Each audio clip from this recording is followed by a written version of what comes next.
Hello, my name is Gerardo Velasquez. I'm an actor and director out of Houston, Texas. So the lead role in a film called Awake. It's a black and white horror film about sleep paralysis by John Carlo Geeker legend, and that should be making the rounds this year as well. And this is take four. We're finally here. It's been a while. We've been trying to do this for a while.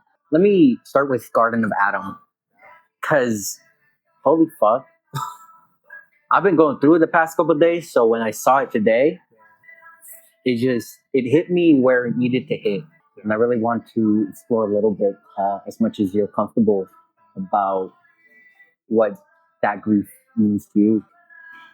The Garden of Adam happened at a very interesting time. I think it was right after 2020 and all of that was happening in the world. And then right after COVID as well. And so it's like we had been in lockdown. We had gone through the George Floyd protests. Um, and we were all just sort of like piecing our lives back together after all of that. And I was really taking into consideration like what what do I do with all of that? How is my art going to change? How has it been affected? And I was kind of just stuck inside like writing about that, trying to figure that out. And then we heard on the news a story of a boy that was killed by the police in Chicago. Thank you so much. Wow. Rewind. Yeah, so I think a lot of us were grieving after that. Mm. And I think a lot of us started really asking questions. And I myself, I started doing a lot more research and learning more about police brutality against Latinos, right? Through that process, I obviously learned about a lot. Thank you. Was good too. So yeah, I think for me, I was like, I want to make a film that has a purpose. You know, I want to make a film that is very clear about my values, and especially as a Latina man, right? With a platform and with that privilege, I decided to like hit the ground running and just be like, these are my values. This is what I care about, and I hope that more people care about this, right? I was grieving a lot during that time and processing that. And I was really thinking like, I have a nephew who's 13. I was like, what if something happened to him? Like, what would I do? How would I process that grief if I was in those shoes? And I started seeing a lot of the different ways that people do that when they lose somebody to police violence. I saw the way that different people grieve both publicly and in private, what they do in terms of activism, how they're forced into the spotlight and often made to talk in front of news cameras. You know, they become these sort of public figures where, whether they like it or not. You know, I think one particular story really stood out to me, and it was essentially the story of a family that decided to start a community garden in, in honor of their child who had been killed by police. I think that was such a beautiful depiction of grief and of the aftermath of something like that, in which you feel like something you love is just taken away from you and you have no voice and you have no choice in what happens to the person that took that away from you. You know what I mean? And it's like, what do you do with that? You know? And I think instead of being hopeless in that moment, I saw these people who were actually going through this respond in such a hopeful and productive way. And I felt like I could maybe do that with a film. You did something that I feel like I don't really see as often when it comes to grief, being able to witness these two characters and their own grief. Whenever you like feel isolated, where do you go? What do you do to not, you know, further isolate yourself? I think, especially Temo, the lead character in that film, um, he definitely does a good job of isolating himself and pushing people away that he really loved. But I think that's very much where we differ. Is that, when I feel moments of isolation or solitude or loneliness, I think that can go one of two ways. Either, obviously you learn to enjoy being by yourself, and you don't treat loneliness as like a sickness or something that needs to be cured. But when you feel like you need moments of solidarity and you need community, I think it is important to reach out to people that you love. Like I will reach out to my family, my friends, and ask for help. I think that's one of the biggest things that I think has really shaped my life and my filmmaking career, my acting career, is being able to swallow your pride and say, I don't know what I'm doing and I need your help. And that can apply to like anything in life. But I think, um, especially with that, with moments of grief, it's like you can become cynical, you can become hopeless. You can say, well, the world is fucked and nothing's ever going to change, nothing's ever going to get better. So why should I do anything? And it's like, well, there's always something you can do. Even if it's just like talking to your neighbor, go to a coffee shop, talk to the barista. You can find community anywhere and find people that have similar goals, and that love what you love and that will help you get to where you want to get. The short answer to that is that there's wonderful community gardens in our city. And if I ever feel like alone and like I'm disconnected from my community, like I will go volunteer at a community garden. I will go like try to feed the unhoused with Food Not Bombs. Like I'll try to volunteer at, the Houston Food Bank or something. It's like there's always things that you can do.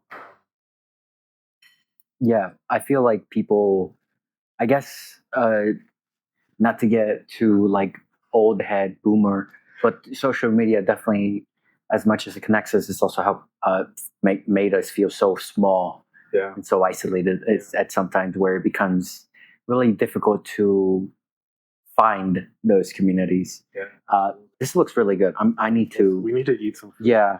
But yeah, it's like, I think for one, I think it's always important to talk about what you love openly, love openly, love the things you love openly, because that makes it so much easier for people to find you, when you express what you care about, when you express your values, what drives you. I think people that have similar values and similar drives will naturally gravitate towards you,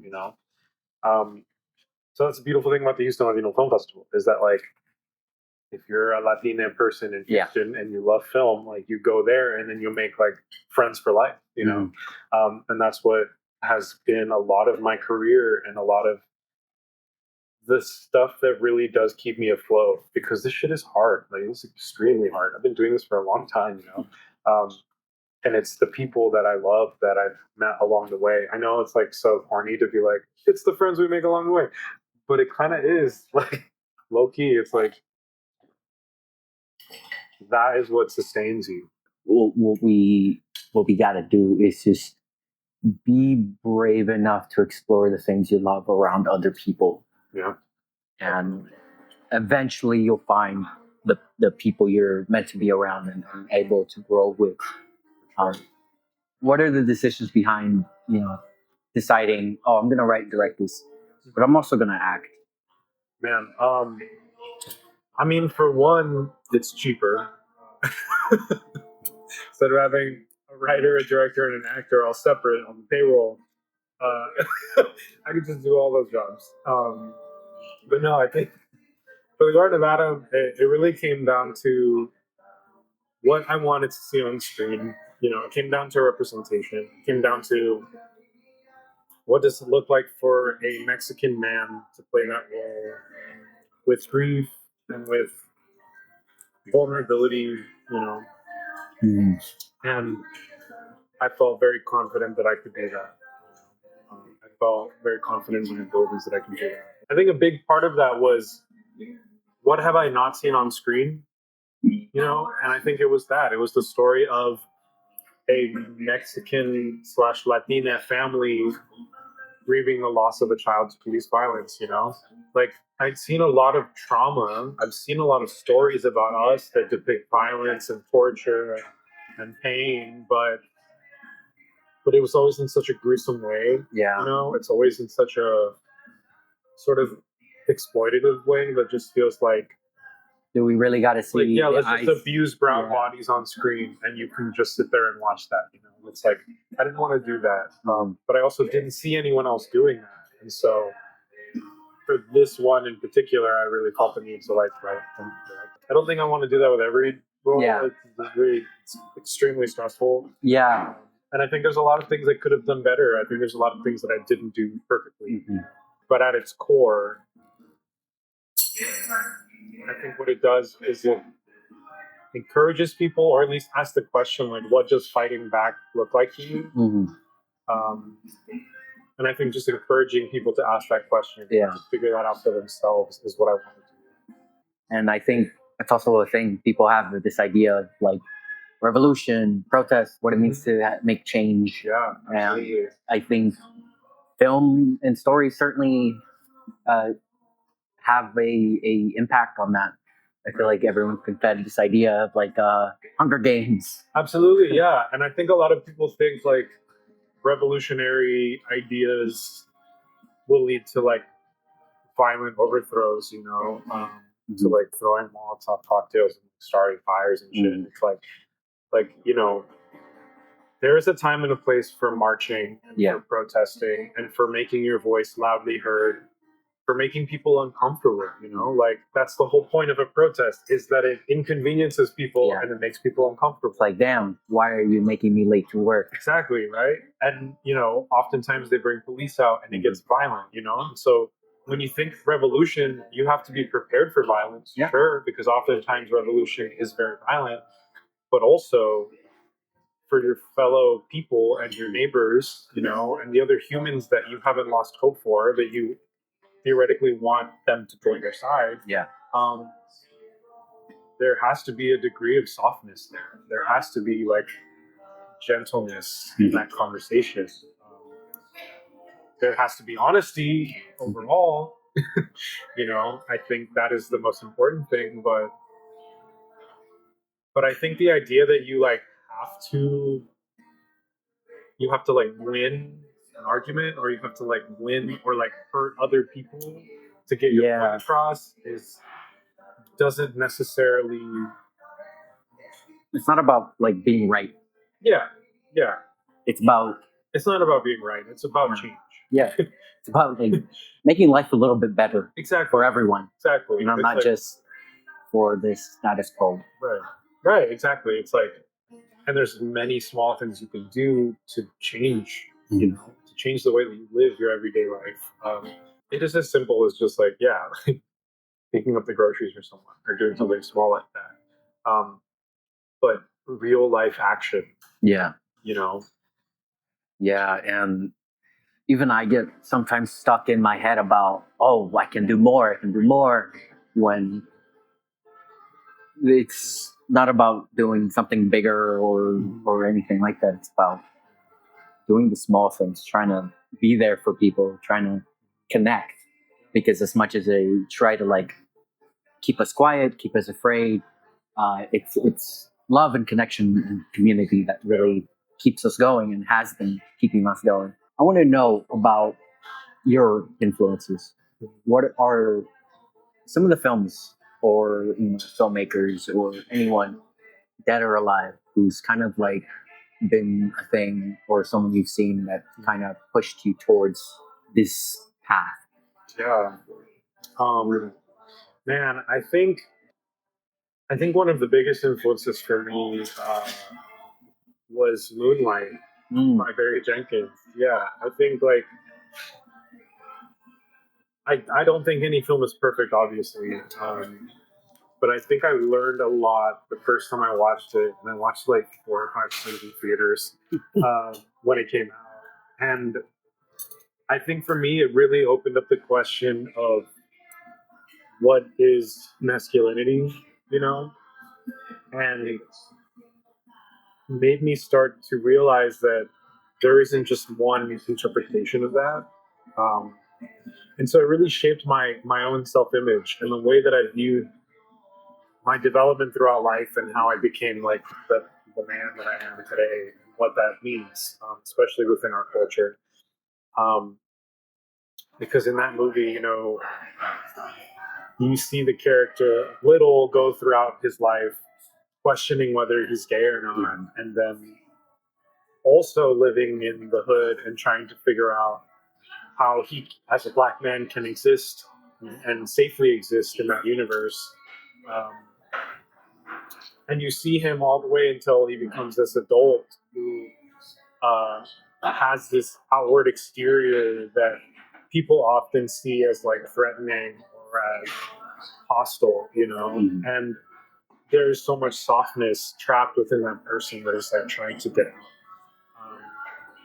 And so I think the way that Barry Jenkins sort of like weaves that narrative and shows the audience without like hitting us over the head with it. It's very just like vulnerable and beautiful and subtle, and you see all of the things throughout a person's life that can cause them to get to where they are, and you start to understand all the different factors and influences and pressures that we have on us to be a certain way, you know. And I think that entire movie just says like, fuck that. You know, I can be whatever I want, however I want to be it, and love whoever I want. All right, let's do. What are your top 5 or top 3? Let's say just top 3. Okay, top 3 would have to be Moonlight. Yeah. Okay. So hard. Dos Estaciones by Juan Pablo Gonzalez. Really, really good feature film.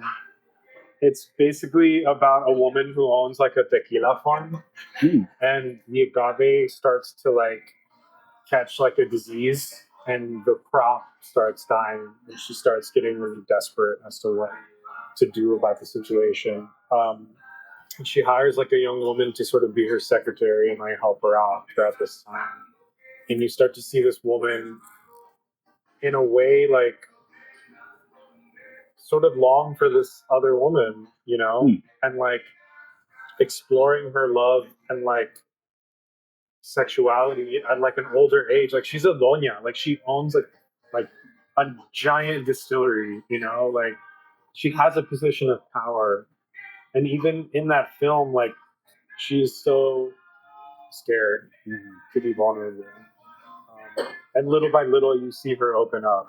And I love how like slow pace, like slow burn. I think that's something that I start to realize about like what inspires me is just like being able to sort of maintain that energy throughout a narrative. So I love that movie. And then third would probably be Where To from 1957. It's like an old black and white Lebanese film. I saw this for the first time in like 2021. And it's basically about like a Lebanese father who leaves his family to go to Brazil to work and to like give his family a better life. And over like the weeks and months and years, you start to realize that the family has not heard back from the father. And they start to wonder if he's dead or if he just like left them. And it sort of just really paints that picture of like people leaving their home country and like leaving a bad situation and going to another country and sort of getting into another bad situation. It's like leaving one hell to go to another hell. And I think oftentimes like we have this sort of myth of like the American dream, right? It's like you come here for a better life and it's like guaranteed to be better. But that isn't always necessarily the case. It's not this shiny land of like riches and opportunity. It's very ugly. I think that movie really depicts that very well. I need to dig into this. It's getting cold. These flautas smack. And I think that's sort of the beauty of like really looking at where you come from and like understanding sort of different versions of that universe that can exist. You know, like the bear exists in so many other universes in so many different ways. Like, and also there are like food trucks that are started by people, you know, There's also like the taco stand, like that this person started who just got to this country. You know what I mean? Like there are like so many different versions of that story. There's like, Mexicans working in like 5-star restaurants, like Michelin star restaurants under like enormous amounts of pressure and like rules and like all this shit. So it's like, yeah, I think there's more than enough room to keep telling that story. Yeah. I think when you start to realize like how a lot of this stuff works, you start to see like or somebody with immense power and money and resources that decides what gets visibility. Like they decide what gets marketing. Like they decide what to put money into. Who's going to be a star? Yeah. Who's going to be the lead role? And so when you pay attention to media that is coming out and you see continually that they make these choices over and over again to like not tell our stories, to not center us in the conversation, to not put money behind us, like then you start to realize like, yeah, I should just do it myself and see where it goes. Why not? Yeah. I mean, I kind of always say that like in a joking way, like in a cynical way. I'm like, yeah, somebody could kill me, but like my face is burned into that film, bro. I'm not going anywhere. Like, I'm not going anywhere. And like, not to say that that's what it's about, but I think that's the importance of telling your story is that once you put it out into the world, nobody can take it away from you. Like you can put that out into the world and the world can do whatever it wants to you, but that story will still exist and be accessible to people long after you're gone. So if it's something you care about, then I think that's a good thing to hope that it stays alive long after you're gone. Yeah, I've always had a sentiment of like, if my work impacts at least one person, that's more than enough, Social media really messes with the way that we think about like how many people is a lot of people. You know what I mean? Because when you think about it, like, yeah, like you could have like 300 followers and be like, damn, I only have 300 followers. But if you tried to put 300 people in your fucking house, you'd be like, that's a lot of fucking people. You know what I mean? Yeah. And so it's like whatever small impact you can have, like, may not be as small as you think. If more than like 10 people see my work, I'm like, I'm happy. Yeah, and Fortunate. it's the purpose. Yeah. The why of it. Why do you act? Why do you write? Why do you decide to direct? And that's, I feel, the hardest part for some people. And because for some it's very self-centered. It's existential. Yeah, a little bit. Because I think like, I grew up with, actually the first art I ever did was like drawing, illustration, colored pencils, things like that. And I thought I wanted to be like an illustrator. So I kept pursuing art. But I started with the basics. When you learn drawing, you start with the most basic elements of art. Right? Like line, shape, texture, form, contrast, color, all those things, right? But also, when you start to learn about like art critique and like art history, you start to ask historical context, like what was going on in the world around that time. Like, why did Rothko paint this thing? Like, it's just like a solid color on a canvas. Like, why? What does that mean? And we do ask that question quite a bit. And I think not enough people ask themselves that question about their art. It's like, why am I doing art? To excel in my career. Why? Why do you want to have a career? Like, why do you care? Why do you want to make things? And I think it becomes very existential. It becomes very much tied to your identity and who you are and your purpose, And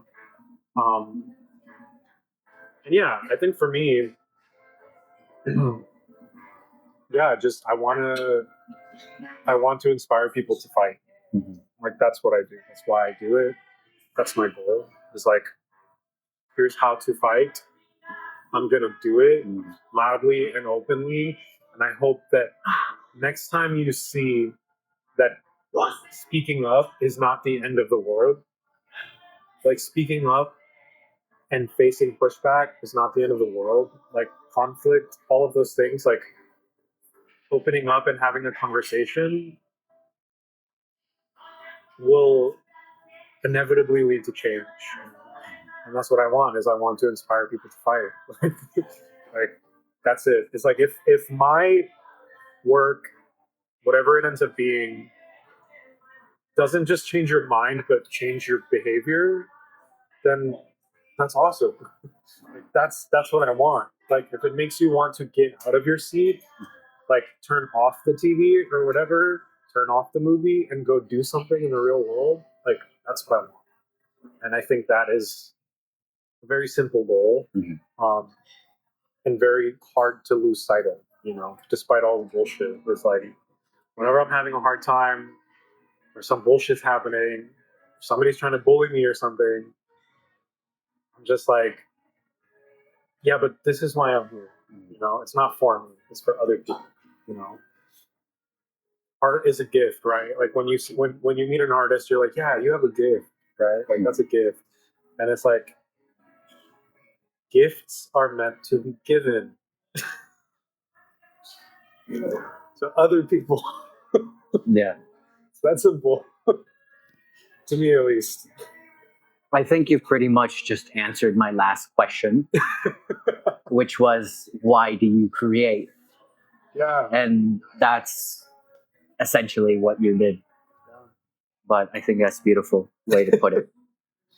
Yeah. Thank you for being here. Thank you. And for the folks at home, promote yourself, where people can find you, what you're doing. Yeah. I mean, obviously, you can find me on Instagram. My handle right now is hablafuerte.g. So, speak up. And yeah, keep an eye out for Awake. Keep an eye out for Proverbs. It's playing at the Houston Latino Film Festival. And just keep an eye out for other things, because other things are happening that I can't talk about right now. But I got at least one more film coming out this year. I'm very excited. I'm looking forward to it. Thank you. Thank you. Thank you so much. I really appreciate you and what you're doing here. And I think it's awesome. Yeah.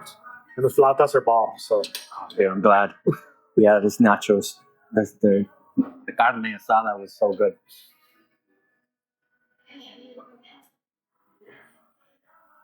That's a cut.